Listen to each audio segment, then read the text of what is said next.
नमस्कार, आपके साथ मैं हूं समीर अब्बास। बुलेटिन की शुरुआत करने जा रहे हैं इस वक्त की बेहद बड़ी खबर के साथ। चीन की साजिशों को लेकर बड़ा खुलासा होने जा रहा है। चीन ने एलएसी के पास निर्माण कर लिया है और अब चीन का यह निर्माण लद्दाख से साफ साफ देखा जा सकता है।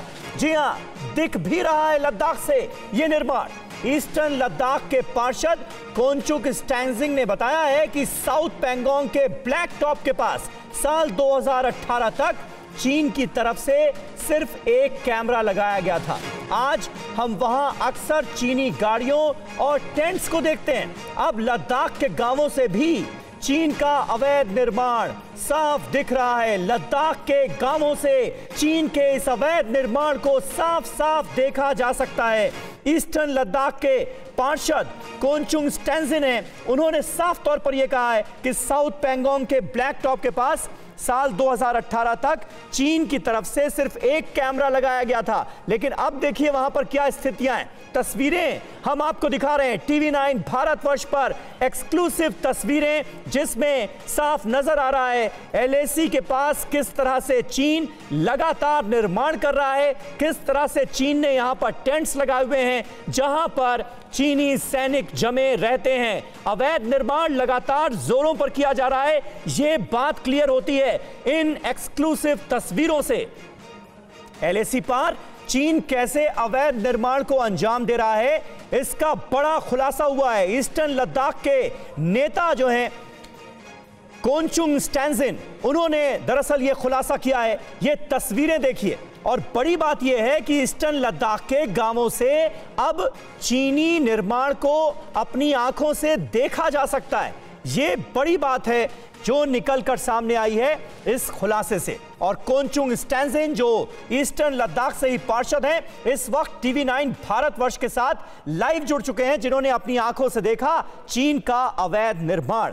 कोनचुक जी, बहुत बहुत स्वागत है TV9 भारतवर्ष पर आपका। सबसे पहले मैं आपसे जानना चाहूंगा, आप हमारे दर्शकों को बताएं कि पहले क्या स्थिति थी और हाल के दिनों में किस तरह से स्थितियां बदली हैं, किस तरह से अब चीन की तरफ से अवैध निर्माण एलएसी के उस पार जोरों से किया जा रहा है। जी बिल्कुल, जो मई 18 तारीख को जो मेजर फेस ऑफ हुआ था, जो अनप्रेसिडेंटेड फेस ऑफ किया जा सकता है क्योंकि इससे पहले कभी हुआ नहीं था जी। तो इसके बाद उन्होंने जहां वो लोग क्या कहते हैं, जहां वो लोग ने वो आना शुरू किया, तो इसके बाद कंटिन्यूस उनके फौजियों के लिए कंस्ट्रक्शन करना, तो डिफेंस करना, वो तो श्योरी है। तो पहले क्या होता था, जैसे मैंने पहले भी बताया था कि फिंगर्स एरिया में भी चाहे ब्लैक टॉप हो और चुशुल की तरफ है, हेलमेट टॉप हो, ग्रीन पे येलो पेज करके है, तो उस एरिया में बिल्कुल भी नहीं दिखाया जाता था क्योंकि खाली ब्लैक टॉप में एक ही कैमरा हुआ करता था।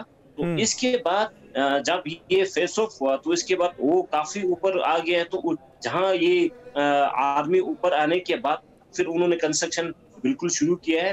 तो अभी जो चुशुल गांव से भी क्लियरली दिखाई देता है ब्लैक टॉप में क्या कुछ बनाया है करके, वो क्लियरली दिखाई देता है। उनकी जो हार्ट की रिफ्लेक्शन वहां पे क्लियरली दिखाई देता है।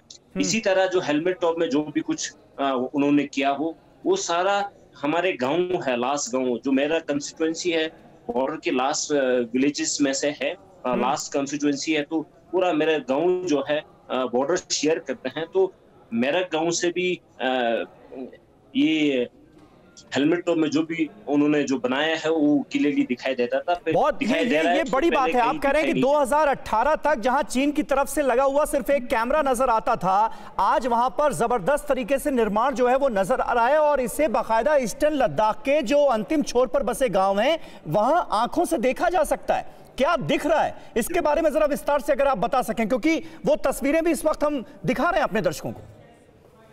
हाँ, जो मैंने आपको तस्वीर शेयर किया था वो जो है फिंगर एरिया की पिछले तरफ है, जो चाइना की तरफ जो फिंगर्स एरिया है, हाँ, तो उस एरिया का ही है। वो काफी फिंगर फोर से काफी ऊपर आके उनके बेल्ट से उस एरिया का जो तस्वीर है जहाँ उन्होंने जो अभी बिल्डअप किया हुआ है, वहां पे उन्होंने टेंट लगा हुआ है, वो हैवी मशीन व्हीकल जो है वहाँ पे तैनात है, वो सारा जो है उस एरिया का ही है। जो दूसरी तरफ हमारा लोकल नेम जो है कार बोलते हैं, कार वैली बोलते हैं, जहाँ पे हमारे नोमैड्स वहाँ पे ग्रेजिंग करने के लिए जाते हैं। तो उस माउंटेन के दूसरी तरफ जो है उस एरिया का पिक्चर है। तो मैं इसी सिलसिले जो बॉर्डर में जो इश्यूज है उसी को लेके मैं कल ये रक्षा मंत्री साहब से भी मिला हूँ। अच्छा। MOS होम अफेयर जो जी किशन रेड्डी साहब है उनसे भी मैंने अपडेट किया। बॉर्डर अच्छा। के बहुत सारे इश्यूज है, उसको एड्रेस करने की जरूरत है। जो लोग वहां पे रह रहे हैं उनको व्यवस्था देने की जरूरत है, जैसे टेलीकम्युनिकेशन का हो, लाइट का हो, सारा कुछ हमने रखा। तो और दूसरा जो बॉर्डर में जो स्थिति बनी हुई है उसके बारे में भी हमने अपडेट किया। जी क्या रुख था जब आपने ये सारी इंफॉर्मेशन जो है वो सरकार के आला मंत्रियों के सामने रखी, तो कितनी गंभीरता नजर आ रही है और उनका क्या रिएक्शन था इस पूरे मसले को लेकर? अब बिल्कुल ये तो उनकी बहुत ही पॉजिटिव रिस्पॉन्स रहा। हम उम्मीद भी करते हैं कि इन आने वाले सालों में जो इस वर्किंग सीजन में कुछ ना कुछ डेवलपमेंट जरूर देखने को मिलेगा। कम्युनिकेशन को लेके, लाइट की व्यवस्था को लेके, जैसे अभी जो हमारे जो गाँव जो है वो 2G फैसिलिटीज तक नहीं है, DSPT तक नहीं है। तो उसको हमने सामने रखने की कोशिश किया कि ये चीज फैसिलिटीज वहां पे जरूरत है, नहीं तो लोग जो है माइग्रेट होंगे, लेह की तरफ माइग्रेट होंगे। हमारे जो ईस्टर्न लद्दाख के मैक्सिमम जो लोग हैं वो लाइफ स्टॉक के साथ जुड़ा है। तो पिछले कई जनरेशन से वो जुड़ा है, तो आज भी जुड़े हैं। तो आर्मी की वहां पे बहुत ज्यादा डिप्लॉयमेंट होने की वजह से तो हमारा बहुत सारे विंटर्स एरिया जो है वो शरंग हो चुका है।